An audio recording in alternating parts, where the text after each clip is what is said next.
Once I started taking that criticism and honing the content a little more and honing my commentary a little more, I would take away their ability to criticize, because I would fix whatever it was that they criticized initially.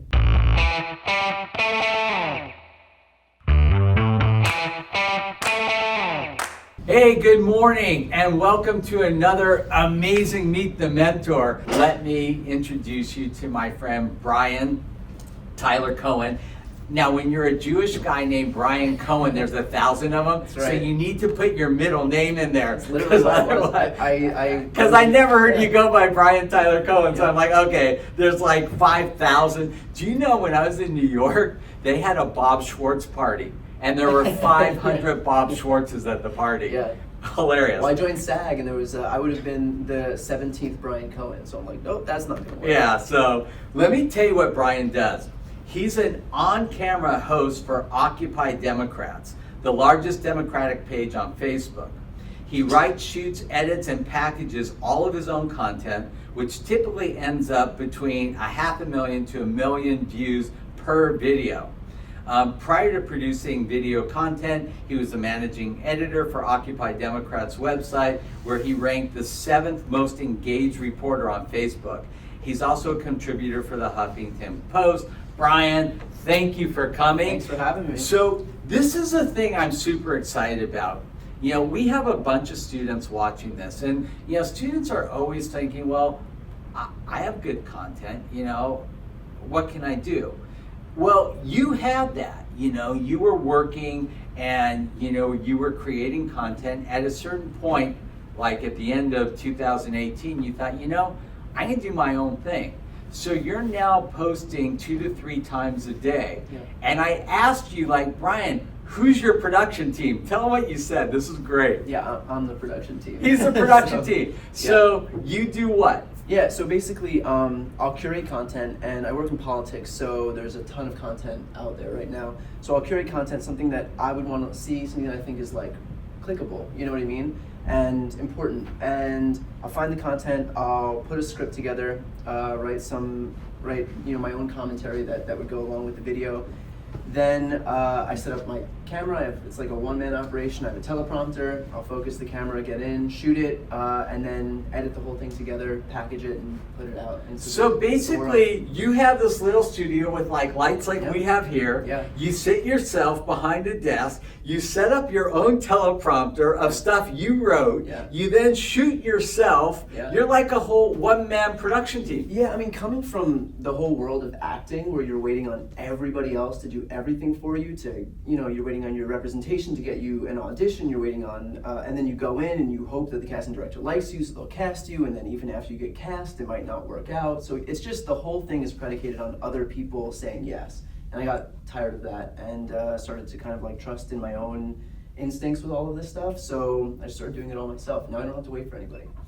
You know, and this is the other part that I love about this. So it's like you start off doing this and you're just like putting this stuff out in the ether. Yeah. No one's really looking in the beginning. Yeah. And you start to get traction. But because of your background and what you've been doing, you know how to analyze data. So you're sitting there, you're saying, okay, I got like 80 views, then I got 100 views. Yeah. And explain, how important are the comments that you get from people? Yeah, so in the very beginning, a few months ago, I was putting videos out and getting like you said, like 40, 50 views. And but I would put them out on YouTube especially, and I would go through the comment section, which I don't know that I would always recommend, but I did it, and people would give advice. I mean, there were people that wanted you to do well, and would say like, do this with the camera. We like when you talk about this kind of stuff. We like when it's more fact check based. So whatever it was, I would just kind of like iterate with every video, and to the point where, you know, they went from 50 views to 250. I remember when the first video broke 1,000, and then maybe like 2 months ago, I was only like 3 months in to making videos, and they started getting tens of thousands and hundreds of thousands, and so I just kept it going from there. Whatever was working, I would keep doing that.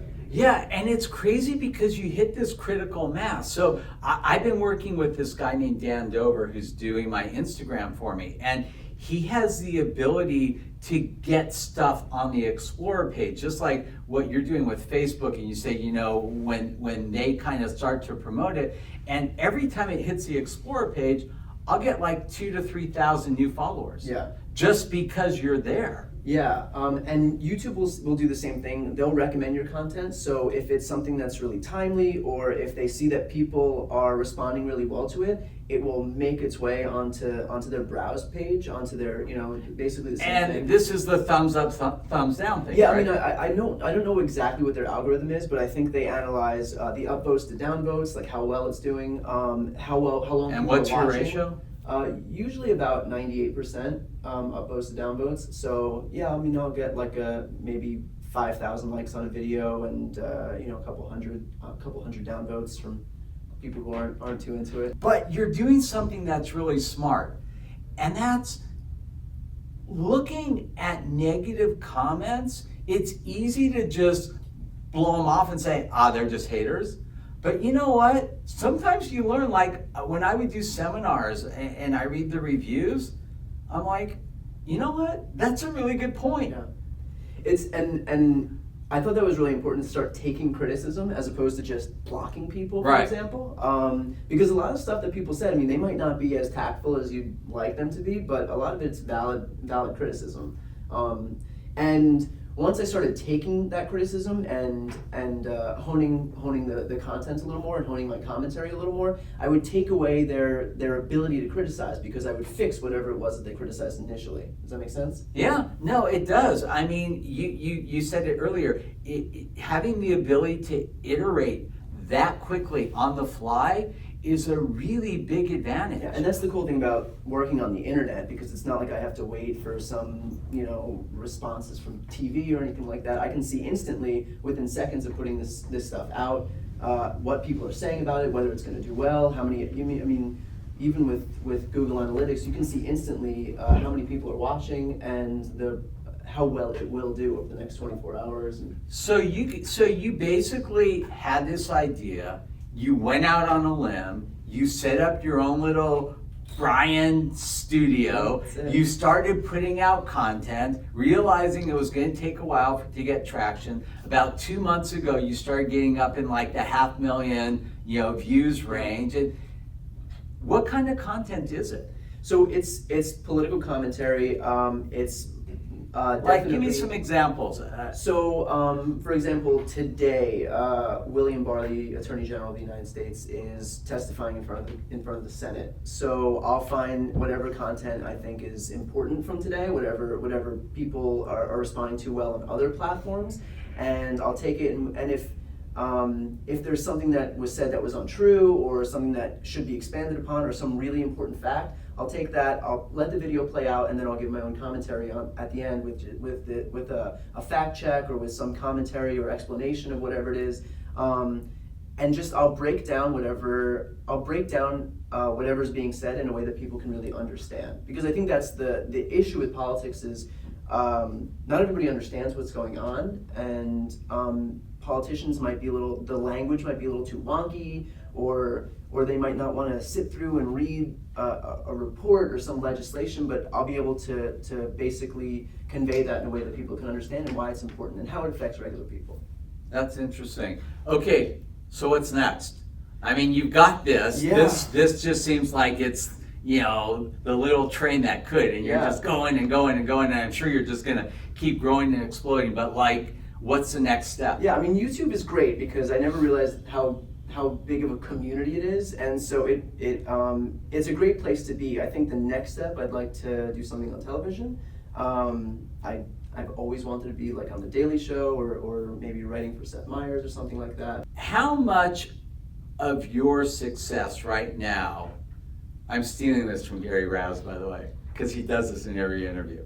How much of your success right now do you think is just luck, and how much do you think is skill and hard work?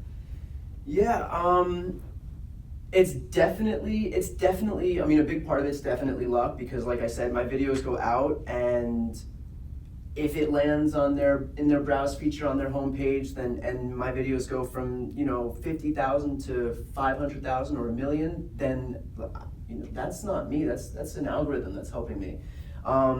But that being said, I mean, I'll put in hours and hours and hours. I work 7 days a week. I did it when no one was watching, and I kept doing it, and I kept doing it, and kept doing it. So, it's half and half. It's definitely being willing to like put in the work, even when it's completely thankless. But at the same time, yeah, I mean, there's with technology, you're able to reach people that I have no business reaching on Facebook, on YouTube. So, having that at my disposal is really helpful too. How can we help you? Just subscribe. Subscribe. Yeah, it's all my channels are at Brian Tyler Cohen. So youtube.com/Brian Tyler Cohen. Facebook is the same thing, and then Instagram is all just pretty much personal stuff. So yeah. I try to keep that pretty apolitical. So cool. have some semblance of a regular life. Well, I would love for you to come to Leap Week on Friday and be a mentor in the Awesome. mentor workshop. Jonathan has committed to coming every year from now. He's like full on now, and he loves it. Yeah, he's great with that. He's awesome. And the kids love him too, and they'll love you too. And I can't thank you enough for being here and for supporting us. Thanks, Brian. Yeah, thanks so much. All right, don't forget. Think and Grow Rich World Tour in Anaheim, Friday and Saturday. You can get your tickets at tgrworldtour.com. I'll be there. Sign up for Leap Week. We still have spaces. We're at, how many? 153 already, which is awesome. Leap Week will be July 21st to the 27th at UCLA. Students 15 to 25. And with that, Dr. Bill, over and out.